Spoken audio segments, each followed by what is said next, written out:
Muy buen día con todos. En esta oportunidad vamos a detallar lo que son los triángulos del cuello, lo que son tanto triángulo anterior como triángulo posterior. En primer lugar, vamos a observar esta imagen en la parte derecha, que es sacada del libro del Gray, Anatomía de Gray para estudiantes, para los que quieren leer un poco más. Acá observamos efectivamente lo que dice un triángulo anterior y un triángulo posterior. Pero lo que a nosotros nos interesa es cómo va a estar subdividido, qué músculos lo delimitan y todo ello. Acá podemos observar dos músculos muy importantes que van a delimitar estas dos zonas, que vienen a ser tanto este músculo de acá, que viene a ser el esternocleidomastoideo, que vamos a hablar de él a continuación, y lo que es el músculo, que es todo este músculo en la parte posterior, se podría decir ya en la nuca, lo que es el músculo trapecio. Esos dos músculos son los más importantes, los cuales van a delimitar los triángulos del cuello. Asimismo, también creí conveniente colocar lo que era el músculo platisma, el cual ya lo comentamos en un anterior video, o también denominado cutáneo del cuello, o en algunos libros lo conocen como platisma mioides, el cual es el que observamos en la parte de acá, el cutáneo del cuello. ¿Y por qué lo he puesto? Lo he puesto justamente porque este es un músculo, como lo había mencionado, básicamente superficial, que se encuentra prácticamente rodeando la fascia del cuello.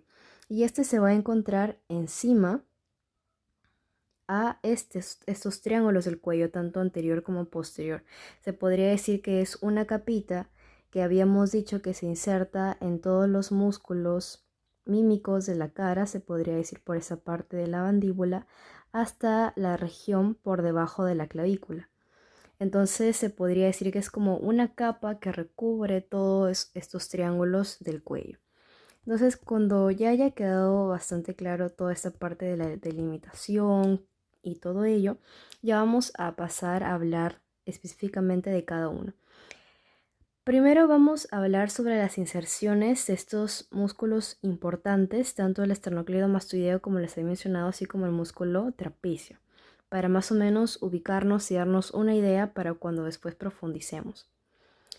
Hablemos primero sobre lo que es el esternocleidomastoideo.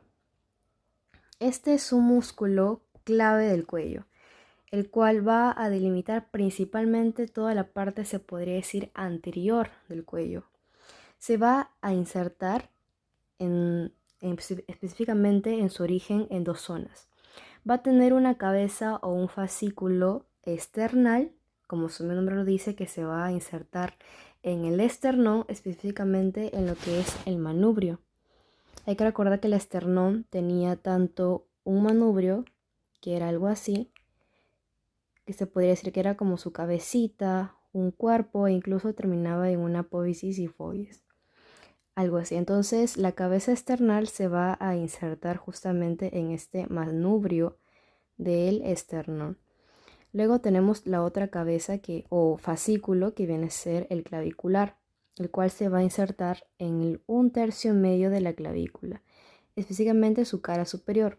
Hay que recordar que la clavícula tenía tanto una cara superior como una cara inferior, así como un borde anterior y un borde posterior. Entonces, esta cabeza clavicular se va a insertar específicamente en la cara superior, de un tercio medio de la clavícula. Ya la vamos a ver mejor en la imagen. Y su inserción distal va a ser en lo que viene a ser la apófisis mastoides del hueso temporal y la mitad lateral de la línea nucal superior de lo que es el hueso occipital. Para que quede claro esto, vamos a tener esta imagen de acá. Tenemos, a ver, vamos a ampliarlo un poco más. Ahí está. Habíamos dicho que se insertaba tanto en lo que es esta parte del esternón, que viene a ser su manubrio, la cabecita. Acá vemos cómo esta cabeza del esternocleidomastoideo se inserta acá. Se dirige hacia arriba hasta insertarse en la apófisis mastoides y en lo que es la línea nucal superior, el hueso occipital. Y lo que viene a ser su otra cabeza, la cabeza clavicular en el 1/3 medio de la cara superior de la clavícula. Ahí pueden observar tanto su cabeza, external como su cabeza clavicular. Y todos ellos se van a unir, estas dos cabezas se van a unir para insertarse, como les había dicho, tanto en la apófisis mastoides y en la línea nucal superior del hueso occipital. Esta a su vez va a estar inervado por lo que es el nervio onceavo, el nervio espinal o accesorio, y por las ramas anteriores de los nervios cervicales C2 y C3, que forman parte de lo que es el plexo cervical, que ya lo había mencionado en el video de plexo cervical, que viene a ser básicamente lo que es plexo cervical superficial, se podría decir. Además, también creí conveniente colocar estas imágenes, las cuales vienen a significar sobre las funciones del esternocleidomastoideo.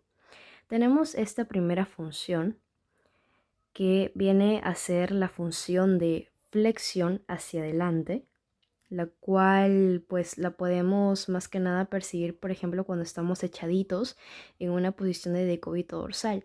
Cuando estamos ahí apoyados con la almohada y nos levantamos un poco la cabeza hacia abajo, pues ahí estamos haciendo uso de una función del esternocleidomastoideo.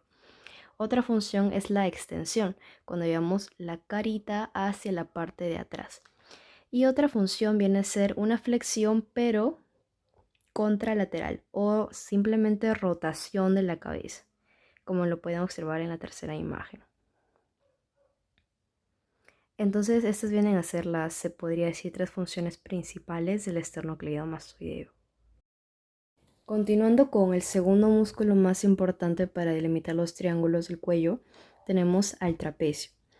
Ese trapecio se podría decir que forma parte de lo que son los músculos posteriores, lo que es la nuca, pero pues es muy considerable mencionarlo acá porque justamente es un gran músculo que va a delimitar esta parte.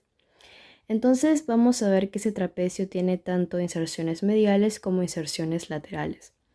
Cuando nos referimos a inserciones mediales, nos referimos a lo siguiente, que se inserta en la línea nucal y la protuberancia occipital externa.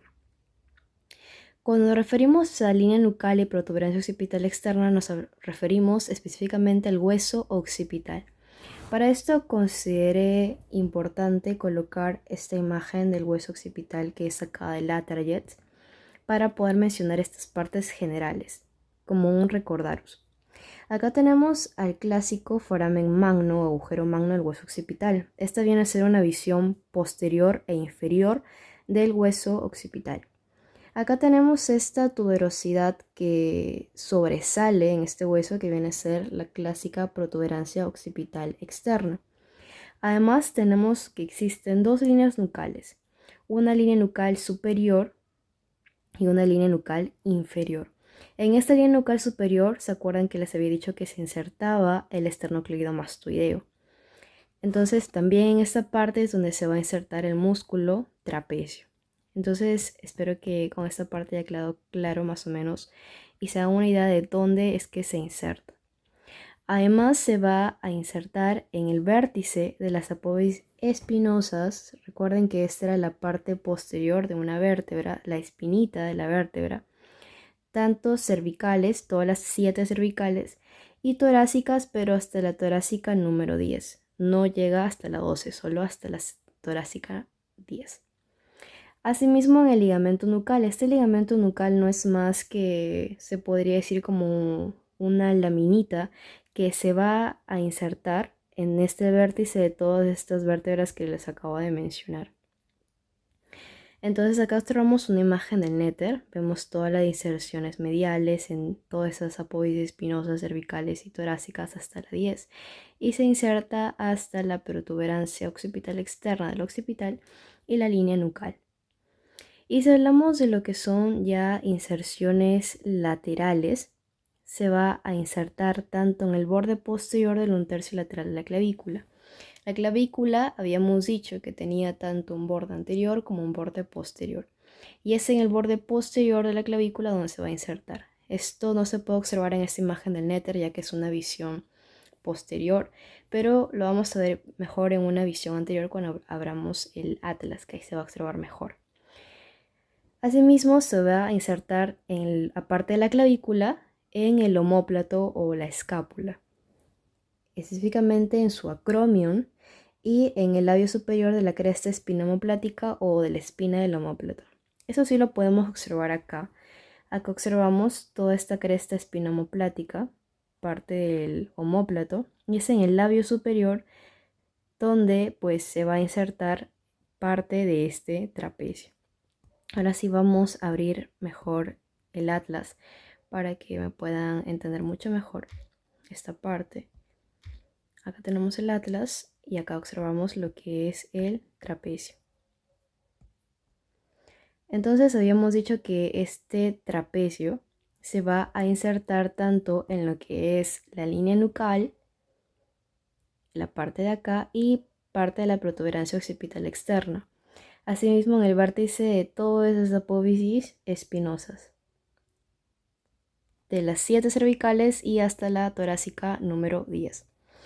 Asimismo, esas son sus inserciones mediales, ¿no? Y si hablamos de inserciones laterales, se va a insertar en estas partes.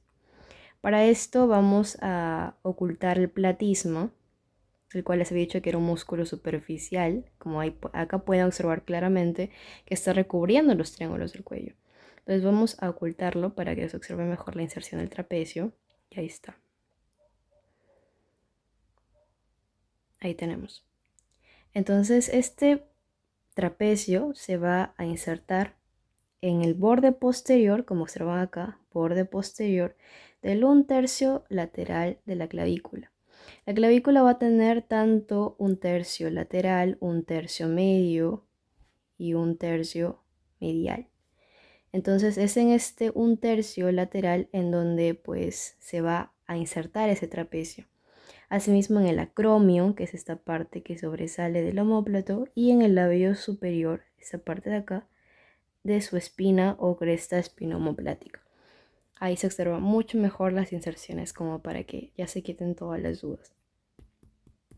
Vamos a retirar estas anotaciones y vamos a continuar con la explicación. Asimismo, está inervado por lo que es el nervio espinal, el nervio número 11, al igual que el esternocleido. Hay que recordar que, por ejemplo, el platisma, que era un músculo que recubría esta parte de los triángulos del cuello, estaba inervado por el nervio facial, justamente porque se va a insertar en los músculos de la cara. Entonces no hay que confundir estos tipos de inervaciones, ya que a pesar de que el platisma, por ejemplo, es un músculo que se encuentra en el cuello, no está inervado por el espinal, sino por el facial, justamente porque se inserta en los músculos prácticamente de la cara. Entonces tengan bastante en consideración esa parte. El trapecio y el esternocleidomastoideo, que son más músculos propios del cuello, se podría decir si están inervados por el espinal y por ramas del plexo cervical. En este caso, el trapecio por las ramas anteriores de los cervicales C3 y C4. Ahora sí que ya delimitamos esta parte de los músculos más importantes del cuello. Vamos a hablar sobre lo que son triángulo anterior, triángulo posterior y pues sus conformaciones, sus subdivisiones, por decirlo así. En el triángulo anterior, igual esas imágenes son del Gray, por si quieren nuevamente leer un poco más. Tenemos que existen en el triángulo anterior 4 subtriángulos. Uno que es el triángulo carotidio, el triángulo muscular, el submentoniano y el submandibular.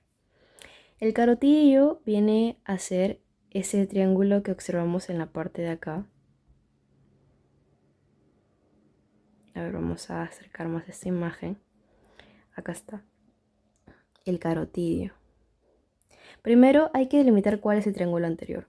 Hemos dicho que el triángulo anterior es todo esto, ¿no? Toda esta parte de acá. Y si nos pregunta cuáles son los límites del triángulo anterior, nosotros vamos a decir lo que observamos básicamente. ¿Qué lo delimita? El esternocleidomastoideo, esta parte de acá. ¿Qué más? La línea media del cuello, esta parte de acá. Y por último, el borde inferior de lo que es la mandíbula. Y ya está, no es tanta cosa. Y si nos pregunta cuáles son los límites del triángulo posterior, igual lo que observamos. ¿Cuál va a ser el esternocleidomastoideo, el trapecio y lo que es la clavícula? Ahí, simplemente eso. Lo que es más complicado de entender es cuáles son, se podría decir, los límites de estos subtriángulos que se encuentran dentro de estos triángulos, lo cual también vamos a hablar. Ahora sí, siguiendo, encontramos dentro del triángulo anterior lo que es el triángulo carotidio, en esta parte de acá. Y justamente se llama carotidio porque más o menos a esta zona ya vamos a encontrar estas divisiones de la arteria carótida. Arteria carótida en externa, interna, en derecha, en izquierda, todas estas partes. Entonces, por ello es que se denomina así. Además tenemos el triángulo muscular, que es toda esta parte de acá, triángulo muscular. Y lo que son los triángulos en esta parte por arriba del hueso ioides. Esta parte del triángulo submentoniano y el triángulo digástrico, o también conocido como triángulo submandibular. Ya les voy a mencionar más o menos qué músculos son los que están delimitando toda esta parte, pero al menos hasta acá pueden observar que son 4 subtriángulos que se encuentran dentro del triángulo anterior del cuello. El carotidio, el submandibular o digástrico, porque está entre los digástricos, el submentoniano y el muscular. Y si hablamos de los triángulos que se encuentran en el triángulo posterior, van a ser 2. La vamos a observar en otra imagen. En la imagen de abajito, si no me equivoco, coloqué una. Sí. Tenemos que son en realidad 2 triángulos, solo que uno de esos triángulos se encuentra dentro de otro triángulo. Ya lo voy a explicar.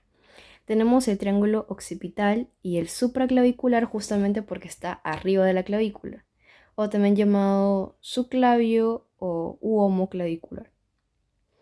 Y el que les decía que está dentro de otro triángulo que viene a ser el triángulo de los escalenos. Los escalenos vienen a ser músculos que se encuentran en el plano profundo, se podría decir en el suelo de este triángulo posterior.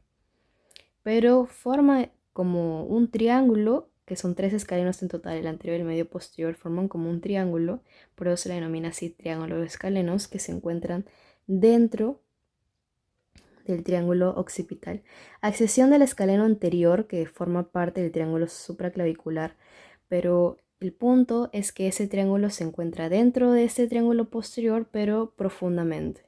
Esa parte quiero que quede en claro. Te voy a mencionar posteriormente cuáles son sus límites y todo ello. Entonces en esta imagen de la derecha podemos observar mejor estas partes. Tenemos acá el triángulo occipital y tenemos acá, como les había dicho, el triángulo supraclavicular, homoclavicular o subclavio, y este triángulo que es el triángulo occipital. Son básicamente 2 triángulos, pero el triángulo de escalenos está profundamente en el suelo, como ya les expliqué. Ahora sí, continuando, vamos a hablar sobre específicamente el triángulo anterior del cuello. Son 4 triángulos, ¿sí o no? El carotidio, el muscular y el submentoniano y el submandibular. Vamos a comenzar hablando sobre el triángulo carotidio, sus límites. Va a estar delimitado por el esternocleidomastoideo, el vientre superior del homoideo y el vientre posterior del ligástrico. En otro video voy a hablar más específicamente sobre estos músculos, los cuales son los suprayoideos e infrayoideos, que ojo, se encuentran también en ese triángulo anterior. Solo que en este capítulo quería hacer énfasis específicamente en los triángulos. Solo que para mencionar, para que tengan una idea más o menos, quería hacer este capítulo.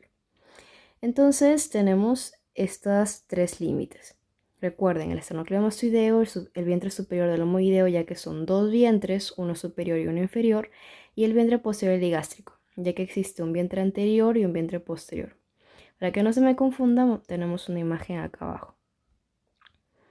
Acá está el triángulo carotidio. es este triángulo de acá. Ahora vamos a poner otro color. El de acá creo que está bien. Ahí está, triángulo carotidio. ¿Cuáles son sus límites? Como les había dicho, esta parte de acá que viene a ser el esternocleidomastoideo, el vientre superior, el acá del lomoideo. ¿Se acuerdan que les había dicho que había uno superior y uno inferior? ¿Cuál es el inferior? Este de acá. Pero el inferior forma parte del triángulo posterior, así que ni lo topamos. Solo nos importa este vientre superior. Y lo que es el vientre posterior del músculo digástrico. Este es el posterior y el de acá es el anterior. Pero el anterior no forma parte de estos límites del triángulo carotidio. Solo estos tres. El esternocleidomastoideo, el superior del lomoideo y el vientre posterior del digástrico. Está ahí todo claro. Lo siguiente viene a ser lo que es el triángulo muscular. ¿Cuáles son sus límites? El superior del lomoideo, el esternocleidomastoideo y la línea media del cuello. Vamos a observarlo mejor en esta imagen. Acá tenemos el triángulo muscular. ¿Cuáles son sus límites? El esternocleidomastoideo, la línea media del cuello. Hablamos de línea media del cuello justamente porque esta es una visión lateral de nuestra cabeza, y nuestro cuello. Entonces, en esta, se podría decir vista, siempre hablamos de una línea media del cuello. ¿Y cuál es su otro límite? Su otro límite viene a ser esta parte de acá que les había dicho que era el vientre superior del músculo omoideo. Esta parte de acá. Y ya está, así de fácil. ¿Cuál es el tercer triángulo? El triángulo submentoniano. ¿Cuáles son sus límites? El vientre anterior del digástrico, el hueso hioides y la línea media del cuello. El submentoniano viene a ser este músculo de acá. Ya no creo que sea necesario hacer más zoom porque acá creo que se observa bastante bien. Tenemos el submentoniano. Esta parte, este huesito de acá, viene a ser el hueso hioides. Entonces acá tenemos que se podría decir suelo, su parte inferior de ese triángulo es el hioides, esta partecita de acá. Luego le sigue el vientre anterior del ligástrico y la línea media del cuello. Y ya está. Todo ese triangulito de acá viene a ser el triángulo submentoniano, porque O se encuentra debajo del mentón. Así de fácil. Y por último, para terminar con estos triángulos del triángulo anterior del cuello, tenemos el triángulo submandibular. O les había dicho que también se llamaba digástrico, triángulo digástrico. ¿Por qué? Porque se encuentra entre los dos vientres del digástrico, entre el vientre anterior y el vientre posterior. ¿Y cuál es su otro límite? El borde inferior de la mandíbula. Acá observamos en esta imagen. Acá está el músculo, todo es el músculo digástrico que está unido a través de sus dos vientres por este tendón intermedio de acá. ¿Y cuál es su otro límite? El borde inferior de la mandíbula. Y ya está. Todo eso es el triángulo submandibular porque está debajo de la mandíbula. Así de sencillo. Sigamos entonces. Espero que esta parte haya quedado súper clara. Luego tenemos lo que es el triángulo posterior. Acá tenemos, como les había dicho, superficialmente se podría decir el triángulo occipital y el supraclavicular. El occipital va a estar entre los siguientes músculos: el trapecio, el esternocleidomastoideo y el vientre inferior del lomoideo. Lo observamos mejor en esta imagen. Igual saca el gray. Tenemos acá el trapecio. ¿Cuál es su otro límite? El vientre inferior del lomoideo. ¿Y cuál es su otro límite? El esternocleidomastoideo. Ahí pueden observar, así de fácil. Y por último, el supraclavicular.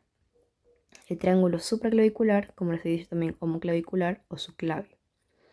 ¿Cuáles son sus límites? Esta es la clavícula. ¿Cuál es entonces uno de sus límites? La clavícula. El siguiente es el esternocleidomastoideo. Esta parte de acá, el borde posterior del esternocleidomastoideo, y esta parte de acá que viene a ser el vientre inferior del lomoideo. Y ya está. Hasta ahí todo ok. Y no olviden que también existe el triángulo de escalenos que está en la parte del suelo. También lo vamos a hablar más adelante. Entonces eso sería todo lo principal, se podría decir, para poder delimitar estos triángulos. Ahora sí, vamos a hablar sobre lo que les había dicho, se podría decir del suelito de ese triángulo posterior. Para ello, consideré oportuno mencionar sobre los músculos del cuello, es decir, separándolos se podría decir en dos planos, uno superficial y otro profundo, hablando solo del grupo lateral, porque existe también un grupo anterior de los músculos del cuello, que es donde están los infravideos, los supravideos, que lo vamos a mencionar en otro video. En este caso vamos a hablar solo del grupo lateral, que es lo que va a conformar básicamente el triángulo posterior del cuello. Espero que me esté dejando entender en esta parte. En lo que es plano superficial, se acuerdan que les había dicho una y otra vez sobre el platisma o cutáneo del cuello, que es esta imagen de acá. Lo volví a colocar para que me puedan entender del néter, que está en el grupo lateral, pero superficialmente, al igual que el esternocleidomastoideo. En esta parte de acá no se considera en esta parte el trapecio, porque como les había dicho, si bien es cierto, el trapecio es un músculo que va a delimitar en gran parte esos triángulos, específicamente el triángulo posterior del cuello, no forma parte en sí de los músculos del cuello, sino más de la nuca, de la parte posterior de lo que se podría decir forma parte de la espaldita. Entonces, propiamente músculo del cuello no es. Si nos preguntan sobre músculos superficiales del grupo lateral del cuello, solo vamos a mencionar al platisma y al esternocleidomastoideo. En ese orden, platisma por encima y el esternocleidomastoideo por debajo, en un segundo plano. Y si hablamos de un plano más profundo, como les había dicho, el suelito, vienen a ser los escalenos, que son el número de 3, anterior, medio, posterior, formando un triangulito.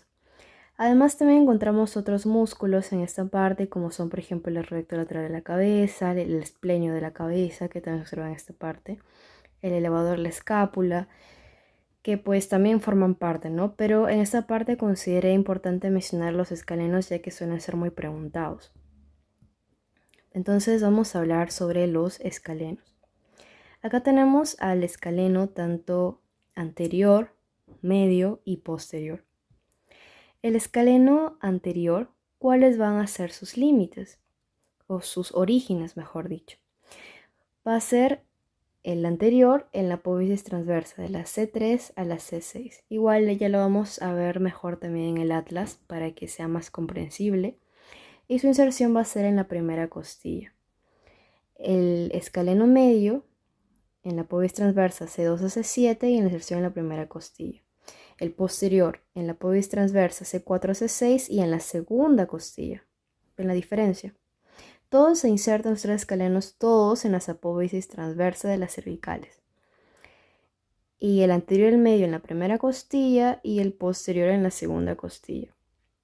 Un dato a mencionar acá es que estos tres escalenos, como les había dicho, forman parte del triángulo posterior del cuello, de su suelo. Acá lo podemos observar. Tenemos acá, lo había puesto de amarillito, el escaleno anterior, el escaleno medio y el escaleno posterior. El escaleno anterior, solo el anterior, como se pueden observar acá, que es toda esta parte de acá, espero que se pueda observar esta profundamente, forma parte de lo que es el triángulo, el acá, el supraclavicular. Luego el medio y el posterior forman parte del triángulo el acá, el occipital. Como lo pueden observar en la imagen, está claro. Entonces, el escaleno anterior forma parte de esta región supraclavicular y los otros dos en el occipital. Pero en sí este triángulo de escalenos forma parte de todo este triángulo posterior. Espero que esa parte haya quedado bastante clara. Ahora sí, para que me crean mejor sobre sus inserciones, vamos a utilizar lo que es el atlas. Acá tenemos el atlas. Entonces, acá podemos observar los tres escalenos. Tenemos tanto al escaleno anterior, en selección múltiple, al medio y al posterior. El anterior, les había dicho que se insertaba en la primera costilla y su origen era en la apófisis transversa C3 y C6. Lo más importante acá para identificar a los escalenos y los puntos claves es cuál es su inserción. Tanto el anterior como el medio se van a insertar en la primera costilla. Acá pueden observar, todo este es el anterior. Hay que recordar que se acuerdan que en el plexo, si hablamos de plexo cervical, en lo que es el plexo cervical profundo encontrábamos el nervio frénico. Este nervio frénico se podría decir que está clavado en este escaleno anterior. Si revisan el video de plexo cervical van a entender mucho mejor de los que les estoy hablando. Es un dato muy importante de recordar. Entonces, tanto este escaleno anterior como el escaleno medio de acá se van a insertar en esta primera costilla. Y si hablamos ya del escaleno posterior, esta parte de acá, es este, se va a insertar en lo que es la segunda costilla, como pueden observar. Ahí encontramos los tres escalenos. Y si lo observamos mejor desde una vista, se podría decir más lateral, vamos a ponerlo acá uno de atrás, una vista más lateral, pueden observar que efectivamente se forma como la imagen de un triángulo. Por eso es que les había dicho en un principio que este era el triángulo de los escalenos, pero están en la parte profunda, en el suelo del triángulo posterior. Como les había dicho, el escaleno anterior es el único de los tres escalenos que forman parte de la región supraclavicular, que es esta parte de acá. Y los otros dos escalenos, que son el medio y el posterior, forman parte del triángulo occipital, formando nuevamente, como les digo, lo que es el suelo del triángulo posterior. Eso es todo por el video de hoy. Son más que nada puntos claves para delimitar y poder entender mucho mejor lo que son triángulos. Ya en otro capítulo vamos a hablar lo que son otros tipos de triángulos un poco más rebuscados, pero que también son preguntados en la parte anterior del cuello, lo que son de Farabeuf, el triángulo de Pirogov, de Beckler, de Sand o de Seilov. Ya vamos a hablarlo en otro capítulo. Espero que haya quedado súper claro y nos vemos hasta un próximo video.